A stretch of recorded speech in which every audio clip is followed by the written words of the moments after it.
কুওয়াতে নে কি নাদারি বদমকুন বড় ওজুদে খুদ স্তম্বে হদমকুন হক নাদারত দোস্তে খলকা জারেরা নিস্তে ই খসলত কে দিনদারেরা।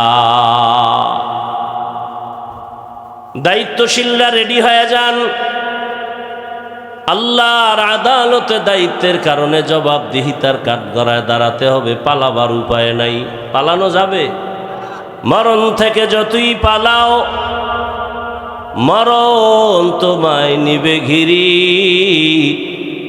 যদিও সুদূর আকাশ পানে লুকাও সেথায় লাগিয়ে সিঁড়ি। নদী পথে নৌকা চালাও ও মাঝি ভাই, বেলা ডোবার আগে আমি ওপার উঠতে চাই।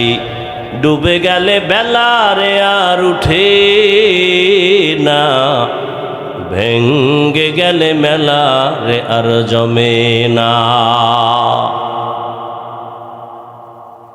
একটা ওয়ার্ডের মেম্বার, কমিশনার, ওয়ার্ডের মানুষের দায়িত্বশীল, ইউনিয়নের চেয়ারম্যান ইউনিয়নের মানুষের দায়িত্বশীল, এমপি সাহেব তার আসনের মানুষের দায়িত্বশীল, সরকার বাহাদুর গোটা দেশের মানুষের দায়িত্বশীল, আর গোটা মুসলমান উম্মতের জন্য উলামায়ে কেরাম দায়িত্বশীল।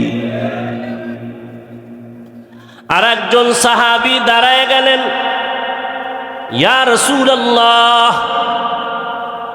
আমার অধীনেও কেউ নাই, ছেলে নাই, মেয়ে নাই, স্ত্রী নাই, সন্তান নাই, ছাত্র নাই, আমি একা,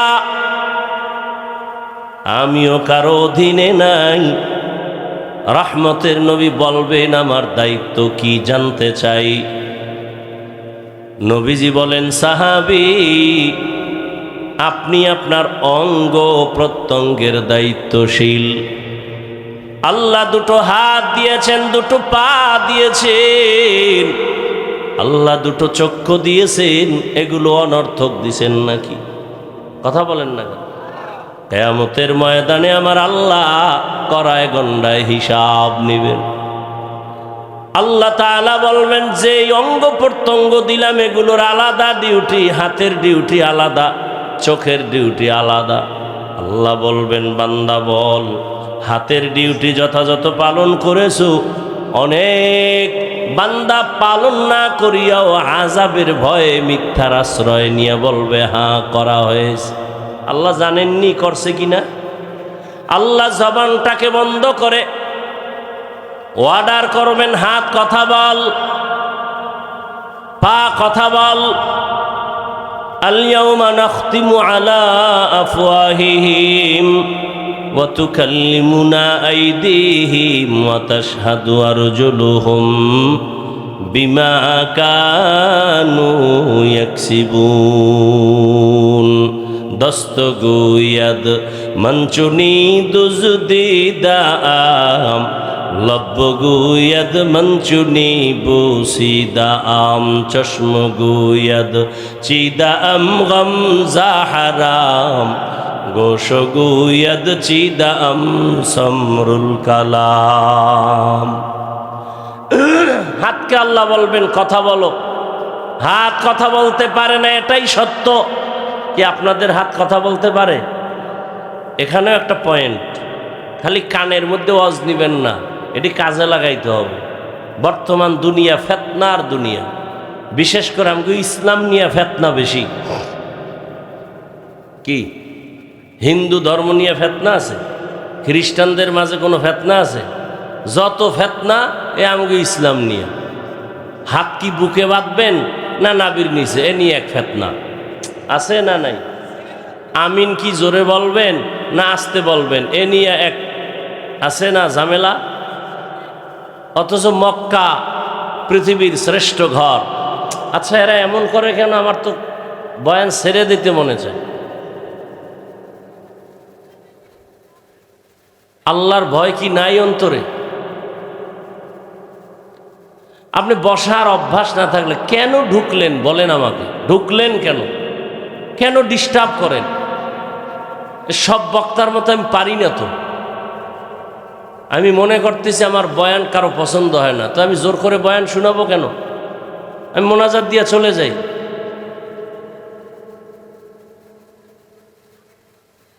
কি একটা অবস্থা! কেউ আছে তামসা দেখতে, তামসা, অথচ প্যান্ডেলটার দাম কত? রসুল বলেন বসার সাথে সাথে সবার গুনাহ মাফ হয়ে গেছে।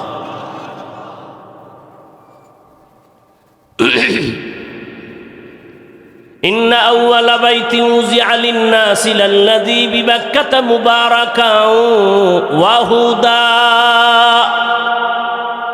মুবারাকান ওয়া হুদাল লিল আলামিন।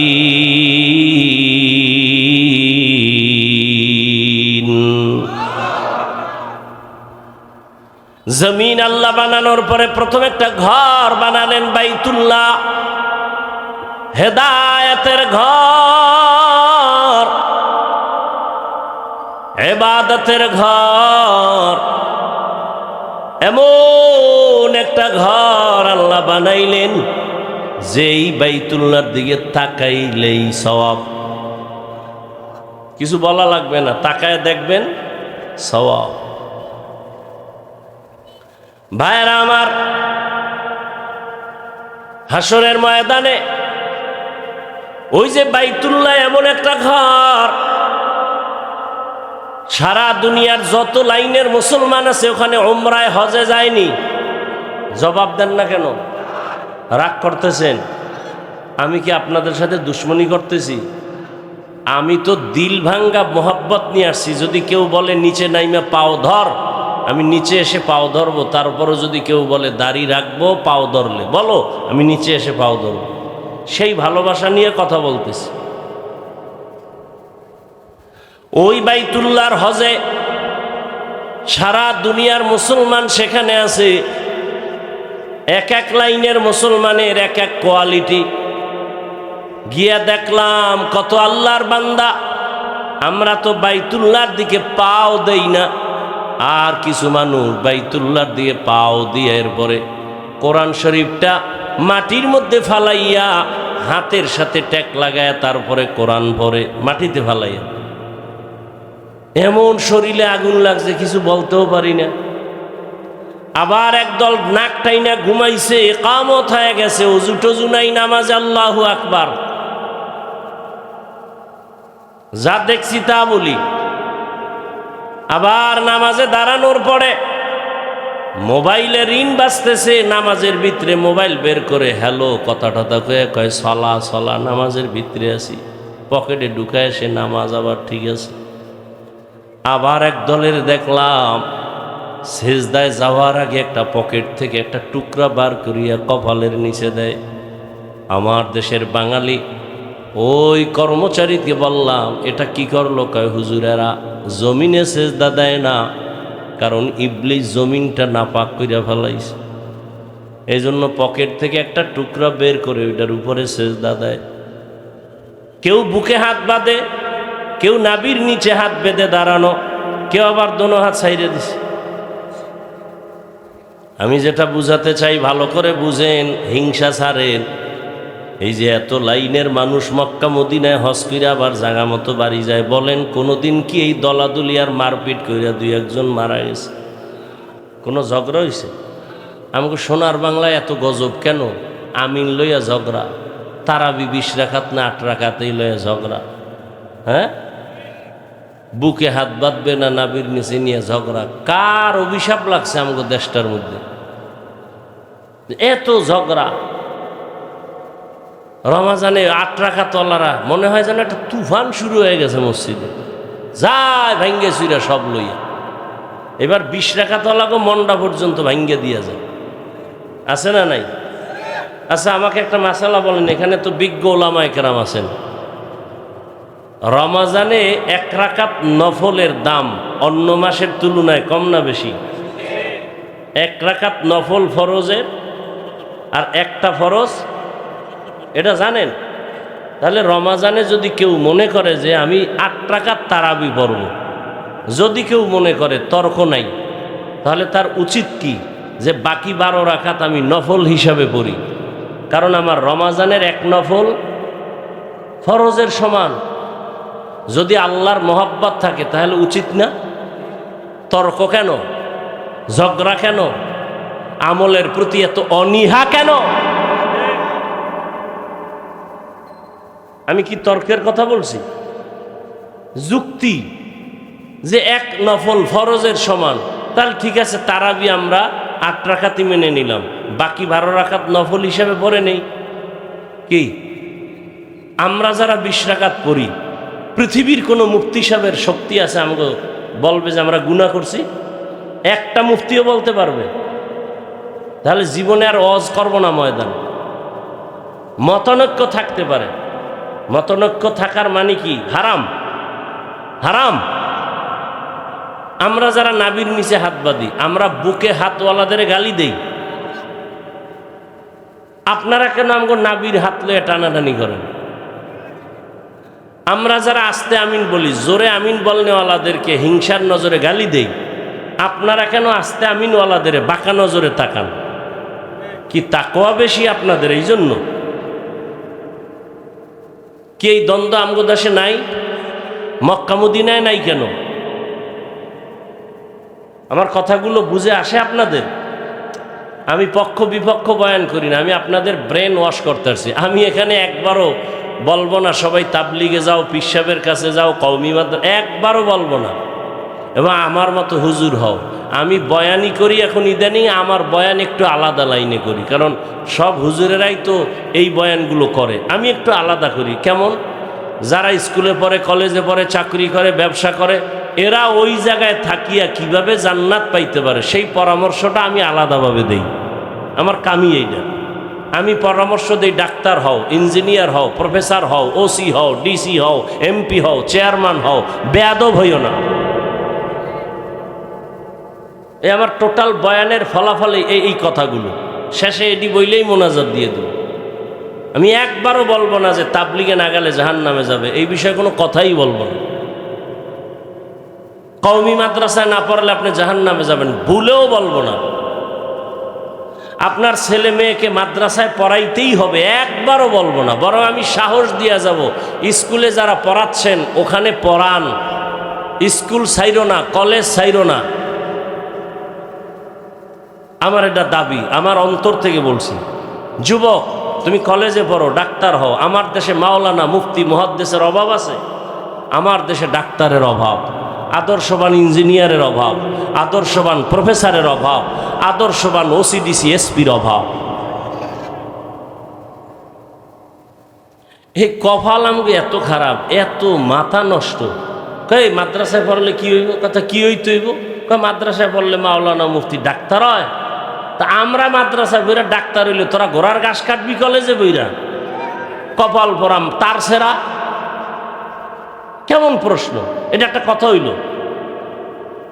এখন যদি আমরা আবার তার সেরার মতো তোমগো ধাক্কা দে, এই স্কুলে পড়লে মাওলানা হয় না, বাদ দে। স্কুলে পড়ে লাভ কি? মাওলানা হইতে পারবা না, হাফেজ হইতে পারবা না, মুফতি হইতে পারবা না, আগুন দিয়ে জ্বালায় দাও। তখন হুজুর খারাপ, তখন হুজুর খারাপ। মানে মুখে আসছে আর বইলে ফেলাইছে। মাদ্রাসায় পড়ে লাভ কি?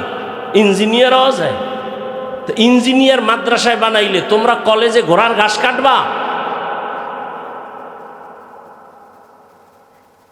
একটা বোকা মানুষের মতো চিন্তা চেতনা নিয়ে চলে।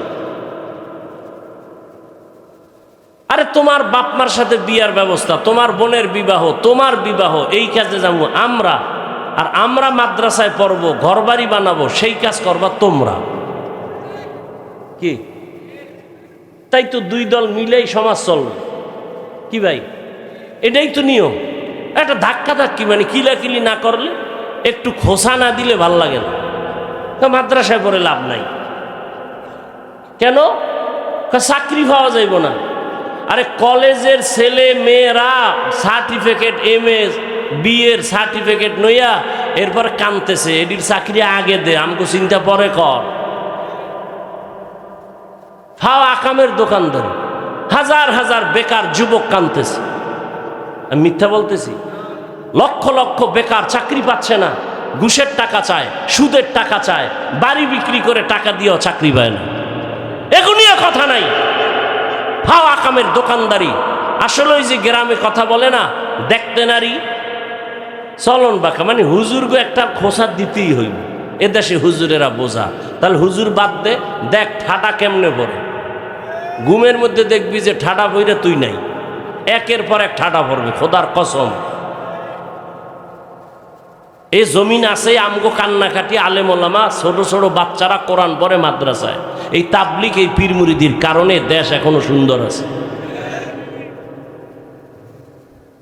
ফাও প্রশ্ন, এটি কোনো প্রশ্ন? আকল কত নষ্ট। আমগো চাকরির লেগে হে চিন্তা করে, কে আমরা হুজুরেরা তো করোনায় না খায় মরি না কি? সরকারের টাকায় চলে স্কুল কলেজ আলিয়া, আর আমগো কওমি কি সরকারের টাকায় চলে? অথচ সেই করোনায় সব বন্ধ, আমগোটি চালু ছিল। আমগো মাদ্রাসা চলে নাই? সত্য কথা বলেন না কেন? সরকার 1 টাকাও দেয় না, পারে না, তালা মাইরে দেয়। কওমি মাদ্রাসা বন্ধ করো, ব্যাঙের ছাতার মতো মাদ্রাসা হয়ে গেছে, বন্ধ করো। কই এরপরও তো আলহামদুলিল্লাহ মাদ্রাসা বন্ধ হয়েছে, করোনায় চলছে। কি সম্মানও কমছে? আপনাদের সম্মান দিছে নেতায় আর টাকায় আর ক্ষমতায়। ক্ষমতা নাই, সম্মান নাই, নেতা নাই, সম্মান নাই, টাকা নাই। আমি না বলছি, সত্য কথাটা স্বীকার করবেন। আমগো সম্মান দিছে মদিনার আদর্শ, টুপি, আল্লাহর কোরআন। আমগো মদিনার আদর্শ আছে, সম্মানও। আগের এমপি সাহেব কয় হাফিজ ভাই দোয়া চাই, এখন নতুন এমপিও টেলিফোন করে হুজুর দোয়া চাই। এটা টাকা দিয়ে কেনা যায় সম্মান? কে দিছেন? কে দিছেন? চোখে দেখতেছেন, এরপরও মানেন না কেন? যে টুপিটার দাম কত, এই দাড়ির মূল্য কত? মূল্য আছে না নাই? গোপনে না ওপেনে? তো দাড়ি রাখেন না কেন? ও বিয়ার পরে তোর কপালে বউই নেই, তুই কে বিয়া করবি? যেই পরিমাণ মোবাইলে আকাম করো, আবার বউ ডানা খাটা ভরিয়েইব, ভরি জুতা দিয়া বান্দি গরম করে এরপরে তোর ফকিন্নি বানাই, এরপরে আর এক জায়গায় হিজরত করবে। লিখে রাখ, লিখে রাখ, লিখে রাখ। মইরে গেলে যদি কও হাফিজ মিথ্যা বলছিল, কবরে জুতা মাইরেস। আর লিখে রাখ কথাগুলো। এই মোবাইলে যদি আকাম করো রাতে, তোর কপালে বউ নাই, আসবে ডানা কাটা পরি জল্লাদ, আইয়া তোর মায়েরে আলাদা করবে, তোর বাপেরে আলাদা করবে, বলবে এটি ডানা কাটা পরি, তো বলবে তোর মায়ের ডানা খারাপ, কাট, তোর বাবার ডানাও খারাপ, বাপ। এরপর কথা কি করবো? টাঙ্গাইল শহরে ফ্ল্যাট লইয়া হে নেব, কিছুদিন খাইয়ে লই, বলবে তোর ডানাও খারাপ, হিজরত করবো। এই আকাম চলে না? চলে না? খাও, আরো যৌতুক খাও, আরো খাও যৌতুক। হায় হায় হায়, পৃথিবীতে সাময়িক কষ্ট তো থাকবেই, দুনিয়া নাইলে এটা তো হলে জান্নাতি হইত। কিন্তু বাহ্যিক দৃষ্টিতে আল্লাহ রসুলের আদর্শওয়ালাদের মতো পৃথিবীর কোনো সরকার, কোনো বাহাদুর, কোনো রাষ্ট্রপতি, কোনো প্রধানমন্ত্রী আমাদের মতো শান্তিতে সম্মানে নাই, নাই, নাই। আছে? এই যে এখন প্রধানমন্ত্রী যে আইছে, হুজুরগো সম্মান করে না? করে না? হ্যাঁ, 17 বছর টের পাইছে যে হুজুরেরা কি, একটু যদি ফাউল করে গোল হয়ে যাবে, গোল গোল। সারা দেশ দেখতে জাগরিবে, গোল, গাট্টি গোল। কি বলবো? গাট্টি গোল, কোনো মাফ নাই। আল্লাহ হেদায়াত দান করুন। খারাপ লাগতেছে। আচ্ছা যুবকেরা, তোরা তো অনেক ভয় পাইতেছ।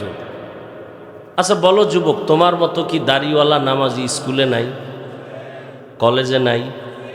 RAB, police, BDR, doctor, professor, engineer, OC, DC, SP 5 ওয়াক্ত নামাজ পড়ে নাই? বাস ওয়াশ শেষ। এই ওয়াশটাই তোমার জীবনের আসল। এখন প্রশ্ন, তুমি পারো না কেন? আর কোনো ওয়াজের দরকার আছে? হুজুর বাদ, তোমার লাইনের যুবক যদি স্কুলে পড়ে, নামাজ পড়ে, তুমি পারো না কেন? আর কোনো ওয়াজের দরকার নেই। তোমার মতো যুবক রাস্তায় গাড়ি চালায়, নামাজ পড়ে, তুমি পারো না কেন? তোমার মতো যুবক নদীর মধ্যে মাছ ধরে, নামাজ পড়ে, তুমি পারো না কেন? তোমার মতো যুবক জেনারেল লাইনের চাকরি করে, নামাজ পড়ে, ব্যবসা করে, নামাজ পড়ে, তুমি পারো না কেন? এইটা হলো আমার মূল বয়ান।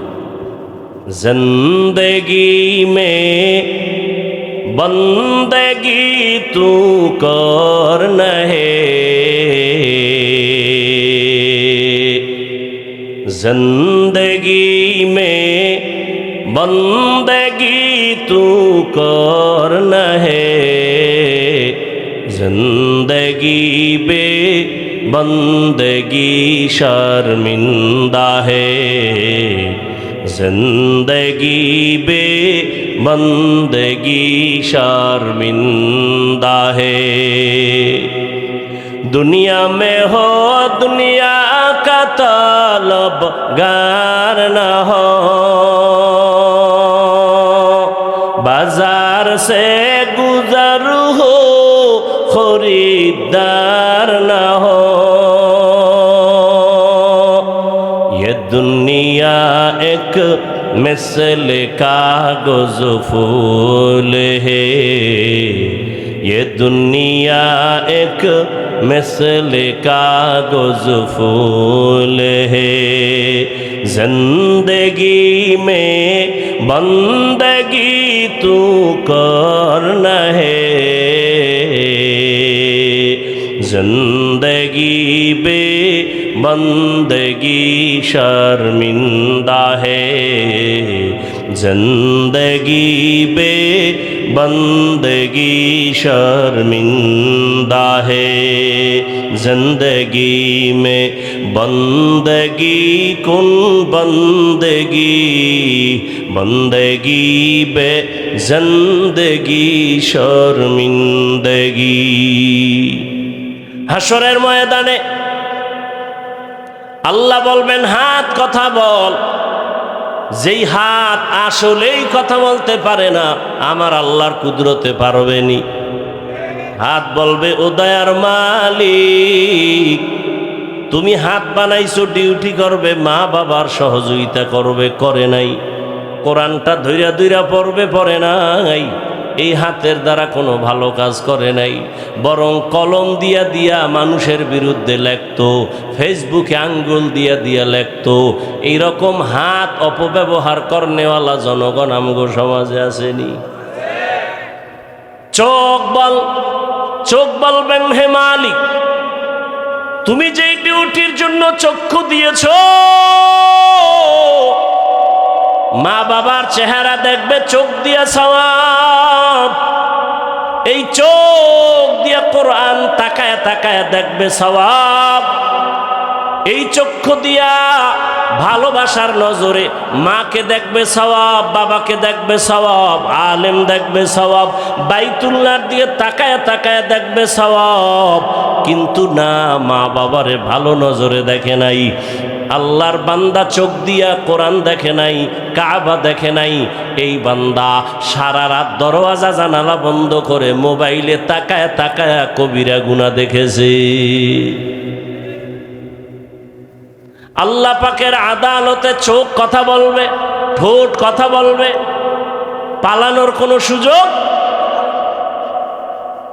ও আমার কলিজার যুবক, ও পর্দার আড়ালের আম্মা জানেরা, বোনেরা, বৃদ্ধ বাবাজি, কয়দিন বয়ান তো আপনারাও কম জানেন না।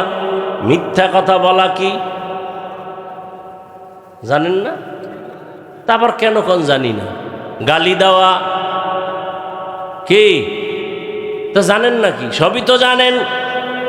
খালি মাইক লইয়া চোখ বন্ধ করে একটা টান দিবেন, দেখবেন আপনিও বড় বক্তা, কিন্তু আমলের খাতা শূন্য। আমি বক্তারও আমল ঠিক নাই, আপনাদের শ্রোতাদের আমলও ঠিক নাই, কমিটি বাসিন্দাদের আমলও ঠিক নাই। 13 বছর ধইরা বয়ান করায় কত কমিটি, এখনো পর্যন্ত দাড়ি উঠে না।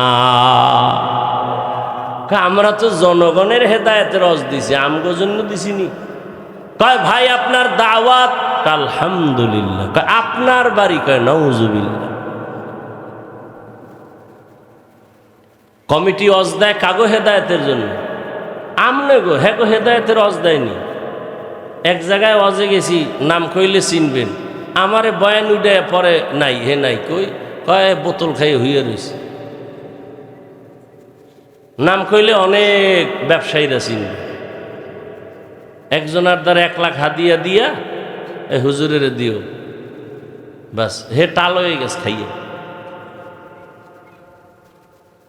ওয়াজ করায় কমিটির হেদায়েতের জন্য তো কোনো ওয়াজ নেই। দেখেন না মসজিদে ইমামের টাটকা বয়ান কি, মুসল্লি খালি বাড়ে বাড়ে, দাঁড়িয়ে রাখে, নামাজ পড়ে। কিন্তু যারা দায়িত্বে আছে কমিটি, এরা বয়ান হনেও না, আমলও করে না। এরা আসি সবার শেষে, যায় সবার আগে। কি আছে না নাই? তবে জেলাফি থাকলে আলাদা কথা। সেদিন 3 জুমার সুন্নত এক জুমায় পড়ে জেলাফি। হায় হায় হায়, আল্লাহর ভয়। এত বয়ান এত বয়ান এত বয়ান হওয়ার পরেও কেন আমলের খাতা শূন্য? ও আমার কলিজার যুবক বাবা, একটু দিলটাকে প্রশ্ন করো। তোমার অন্তরে যেমন গুনাহ করতে মনে চায়, আল্লাহর কসম আমার অন্তরেও তেমন গুনার আকর্ষণ আছে না নাই? নাই? বরং তোমার একটু কম, আমার বেশি। কারণ আমার তো গুনাহ করার রাস্তাই পাইলাম না। ছোটবেলার থেকে বাবায় বেত লইয়া রেডি, দস্তারখানে খানা খানাইলে প্লেট সরায় দে। ছোটবেলার থেকে রোজা রাখ। আমার 7 বছরের মেয়ে একটা রোজাও ভাঙে নাই, 30টা পুরা। একদিন উঠাই নেয়, জিদ করে না খায় রইছে। আর আমনের ছেলে মেয়ে গো কি খবর? কয় চেহারা নষ্ট হয়ে যাবে, বয়স হয় নাই। বয়স হয় নাই? কত বয়স? কয় 2 নাতি হইছে। এই জন্য লিখে রাখেন, মা বাবারা হাসরের ময়দানে বহু মা বাবা শুধু সন্তানের অপরাধের কারণে জাহান্নামে যাবে।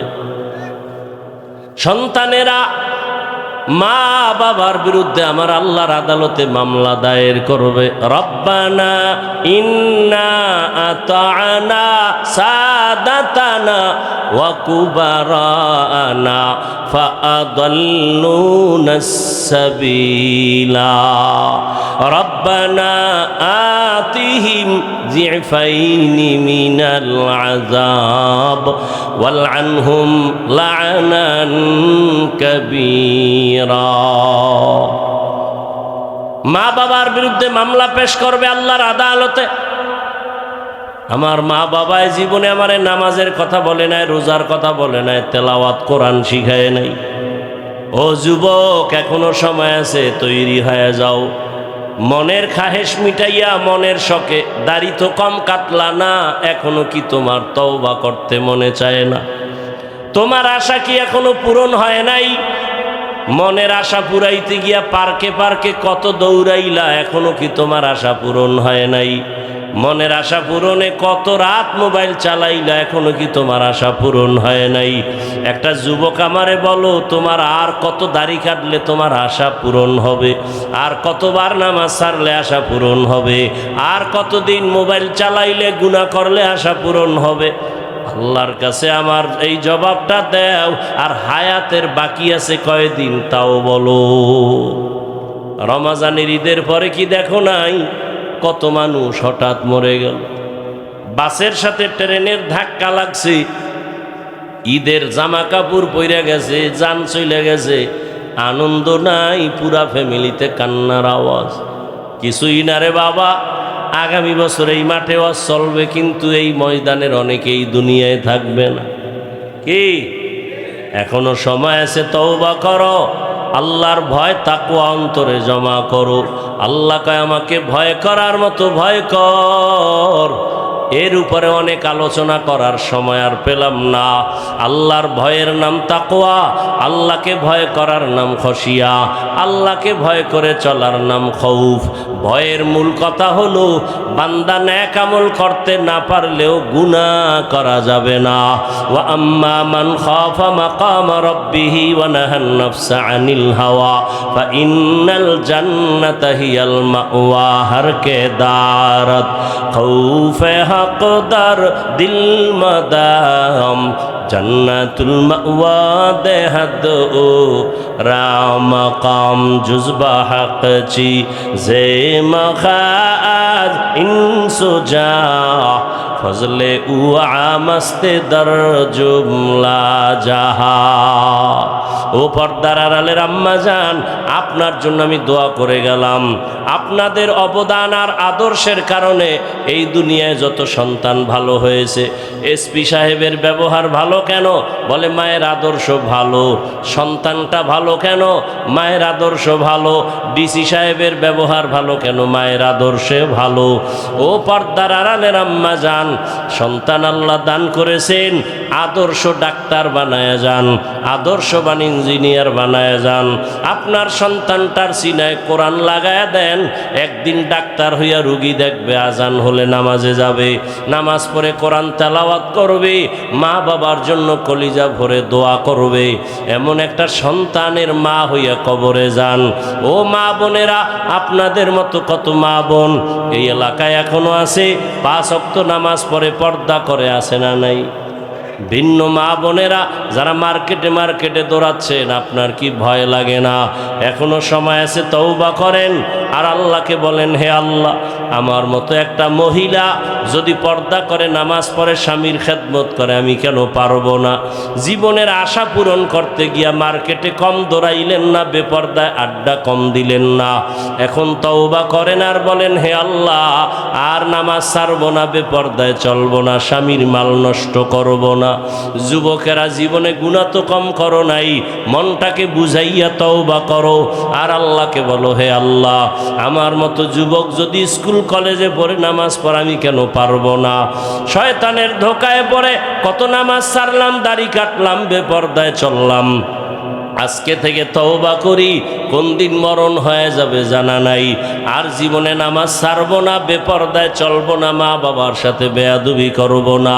ওলামায়ে কেরামের দোয়া নিয়া, শিক্ষকের দোয়া নিয়া, নবীজির আদর্শ মতো জীবনটাকে চালাবো।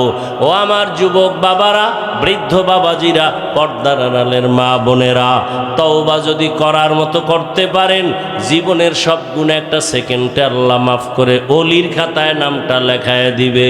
তবে সবার কপালে হেদায়েত হবে না। হেদায়েতের মালিক আমার আল্লাহ।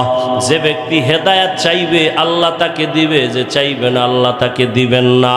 অতএব যারা হেদায়েত পাওয়ার আশা আছে, মরিয়া গেল আর জীবনে নামাজ ছাড়বেন না, দাড়ি কাটবেন না, বেপর্দায় চলবেন না। হায়াতের মালিক আল্লাহ, রিজিকের মালিক আল্লাহ, ইজ্জতের মালিক আল্লাহ। মা বাবার দোয়া নিয়া, শিক্ষকের দোয়া নিয়া, ওলামায়ে কেরামের দোয়া পরামর্শ নিয়া, নবীজির আদর্শ মেনে চলার মতো তওবা কইরা যদি কেউ রেডি হয়ে থাকেন অন্তর দিয়া, মুনাফিকি যদি না থাকে, খাঁটি তওবার নিয়তে দুটো হাত আল্লাহকে দেখায় দেন। আয় আল্লাহ, তওবা কবুল করে নেন। তওবার উপরে মজবুত হইয়া, আপনার ভয় তাকওয়া নিয়া, খাঁটি মুসলমান হইয়া কবরে যাওয়ার তৌফিক দান করেন, আমিন। আলহামদুলিল্লাহি রাব্বিল আলামিন, ওয়াসসালাতু ওয়াসসালামু আলা সাইয়্যিদিল আমবিয়াই ওয়াল মুরসালিন ওয়া আলা আলিহি ওয়া আসহাবিহি আজমাইন। ইয়া আরহামার রাহিমিন, ইয়া আরহামার রাহিমিন, ইয়া আরহামার রাহিমিন। রব্বিরহামহুমা কামা রব্বায়ানি সগীরা। আল্লাহুম্মা ইন্নাকা আফুউন কারীম তুহিব্বুল আফওয়া ফা'ফু আন্না। আল্লাহুম্মা ইন্না নাসআলুকা রিযাকা ওয়াল জান্নাহ ونعوذ بك من سخطك والنار اللهم إنا نعوذ بك من البرص والجنون والجذام وسيء الأسقام اللهم إنا نسألك علما نافعا ورزقا واسعا وشفاء من كل داء رب اشرح لي صدري ويسر لي أمري واحلل عقدة من لساني يفقه قولي ربنا لا تزغ قلوبنا بعد إذ هديتنا وهب لنا من لدنك رحمة إنك أنت الوهاب দয়াময় রব্বুল আলামিন গুনার বোঝা নিয়ে আপনার দরওয়াজায় হাজির হয়েছি কত উলামায়ে কেরাম মুরব্বী হাজী সাহেব ব্যবসায়ী চাকরিজীবী পর্দার আড়ালের মা বোনেরা আমার কলিজার যুবক ছাত্ররা মেহেরবানি করে আমাদেরকে মাফ করে দেন তওবা কবুল করে নেন গুনাহমুক্ত জীবন দান করেন মাহফিল কবুল করে নেন আয়োজনকারী দান সৎকারী সহযোগিতাকারীদের কবুল করে নেন ঘরে ঘরে সুন্নতের আমল চালু করে দেন নবীজির রওজা মোবারক বাইতুল্লাহ জিয়ারতের জন্য কবুল করে নেন মা বোনদের আবেদা পর্দাওয়ালা বানায় দেন সন্তানগুলো নেককার বানায় দেন লেখাপড়া যারা করে পরীক্ষার্থী কামিয়াবির ব্যবস্থা করে দেন আমার কলিজার প্রত্যেকটা যুবকের দিনের খাদেম বানায় দেন মোবাইলের গুনাহ থেকে আমাদের হেফাজত করেন আল্লাহ সুন্নতওয়ালা ইজ্জতের জীবন দান করেন নবীজির রওজায় গিয়া সালাম দেওয়ার তৌফিক দান করেন বাইতুল্লাহর গিলাফ ধরে লাব্বাইক বলার তৌফিক দান করেন আয় আল্লাহ সমস্ত মসজিদ মাদ্রাসাগুলো কবুল করে নেন আয় আল্লাহ খেদমতে যারা আছে কবুল করে নেন অন্যান্য শিক্ষা প্রতিষ্ঠান নবীর আদর্শে কবুল করে নেন রিয়া হাসাদ কিবির দূর করে ইখলাস দান করেন সারা দুনিয়াবাসীকে মাফ করে দেন যুদ্ধরত অবস্থা থেকে গোটা দুনিয়াবাসীকে স্বাভাবিক জীবনে ফিরে